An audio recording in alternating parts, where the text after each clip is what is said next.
우리 함께 기도하겠습니다. 사랑의 주님, 새 한 주를 시작하는 우리 성도들 한 사람 한 사람을 축복합니다. 주께서 주시는 은혜를 붙들고 오늘도 기도하며 성령 충만하게 승리하는 하루가 되게 하옵소서. 예수님의 이름으로 기도합니다. 아멘. 우리 찬송가 88장 찬양하시겠습니다.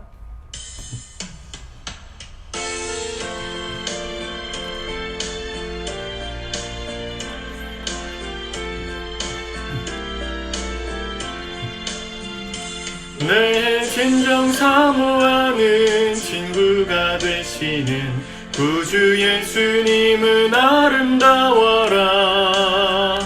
삶 밑에 백합하여 빛나는 새벽별 주님 영원할 길 아주 없도다.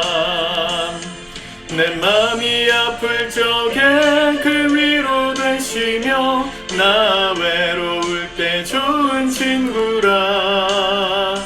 주는 저 산 밑에 백합 빛나는 새벽별 이 땅 위에 비길 것이 없도다. 내 맘의 모든 염려 이 세상 고락도 주님 항상 같이 하여 주시고 시험을 당할 때에 악마의 개교를 즉시 물리치사 나를 지키네. 온 세상 내버려도 주 예수 안 버려 끝까지 나를 돌아보시니. 주는 저 산 밑에 백합 빛나는 새벽별 이 땅 위에 비길 것이 없도다.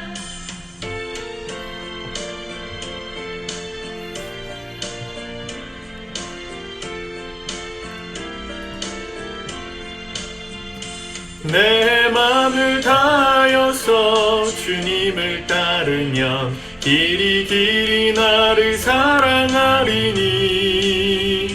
물불이 두렵지 않고 창검도 겁없네. 주는 높은 산성 내 방패시라. 내 영혼 먹이시는 그네 누리고 나 친히 주를 뵙기 원하네. 주는 저 산 밑에 백합 빛나는 새벽별 이 땅 위에 비길 것이 없도다.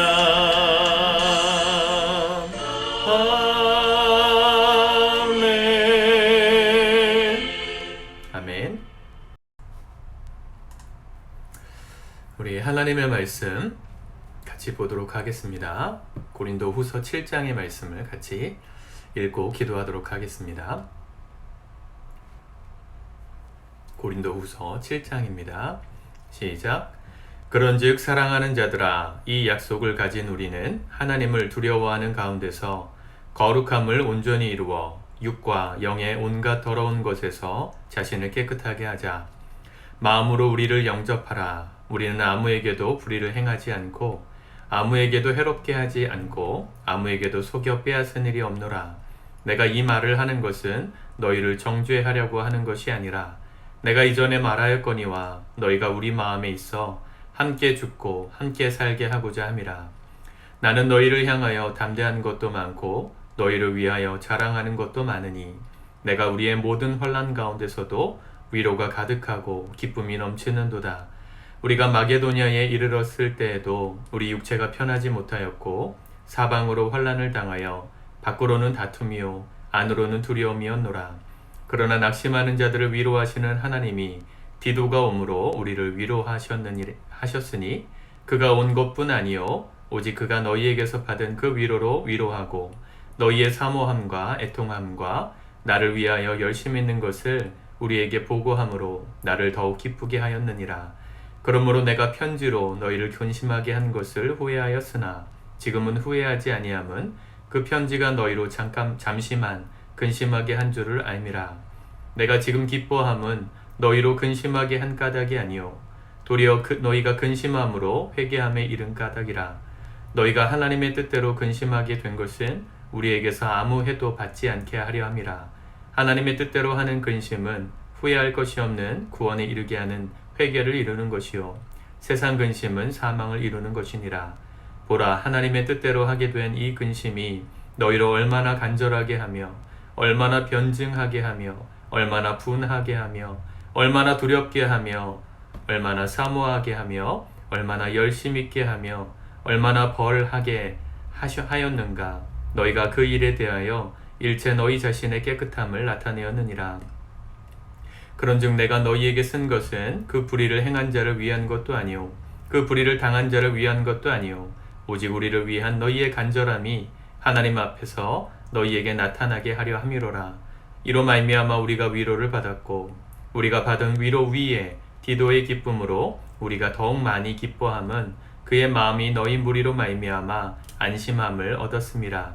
내가 그에게 너희를 위하여 자랑한 것이 있더라도 부끄럽지 아니하니 우리가 너희에게 이른 말이 다 참된 것 같이 디도 앞에서 우리가 자랑한 것도 참되게 되었도다.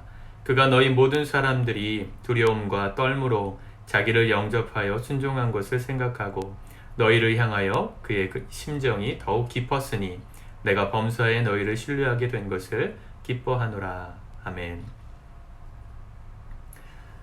고린도 전서에서 사도 바울이 징계하라, 또 이렇게 교회적 차원에서 권징하라 라고 말했던 대상자가 있었던 것 같습니다. 교회를 분란을 일으키고 심각한 죄를 지었던 사람을 공동체 밖으로 쫓아내라. 그로 인해서 만들어진 교회 안의 분쟁을 놓고 많은 가르침과 또 지침을 주었죠. 근데 그 편지를 보고 고린도 교회 성도들 마음 가운데 근심이 있었던 것 같습니다. 8절에 보니까 그러므로 내가 편지로 너희를 근심하게 한 것을 후회하였으나, 사실은 지금 바울은 떠나 있는 상태니까 고린도 교회에 남아있는 성도들이 바울의 지침을 따라서 실행을 한다고 한들 사실은 만만치 않았겠죠. 많은 저항을 받았을 것이고 또 그로 인한 갈등이 있었을 게 분명합니다. 성도들 간의 갈등이 있을 때 참 어렵습니다.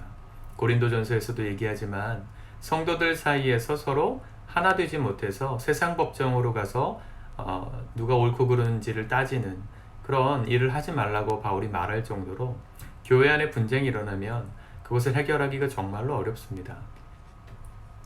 그로 인해서 근심하게 된 상황에 대해서 바울이 듣고 미안한 마음이 들었던 것 같습니다. 근데 지금은 후회하지 않는다 그러죠. 8절에 지금은 후회하지 아니함은 그 편지가 너희로 잠시만 근심하게 한 줄을 알미라. 9절 내가 지금 기뻐함은 너희로 근심하게 한 까닭이 아니요 도리어 너희가 근심함으로 회개함에 이른 까닭이라.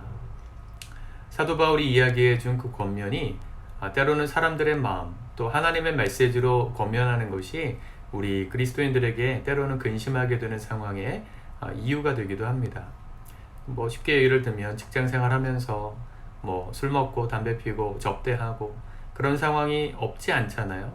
또 비즈니스를 하시는 분들은, 이런 영업직에 계신 분들은 이렇게 비일비재한데 그럴 때마다 말씀의 기준이, 그게 옳지 않다고 말씀하시는 성경의 기준이 우리로 하여금 근심하게 할 때가 있습니다. 갈등하는 상황이 벌어지잖아요. 내가 이렇게 해도 되나? 매번 이렇게 하고 회개하고 이게 맞나? 고민이 되지 않습니까? 근데 그런 고민들이 사실은 우리의 영혼을 뭘로 이끌어가요? 회개함으로 이끌어가는 도구가 되기도 한다는 것이죠. 우리를 불편하게 만드는 진실이 결코 우리에게 불편함만 주는 것이 아니라 진실로 나아가게 만드는 길이 되기도 합니다. 이게 진리의 특성이에요.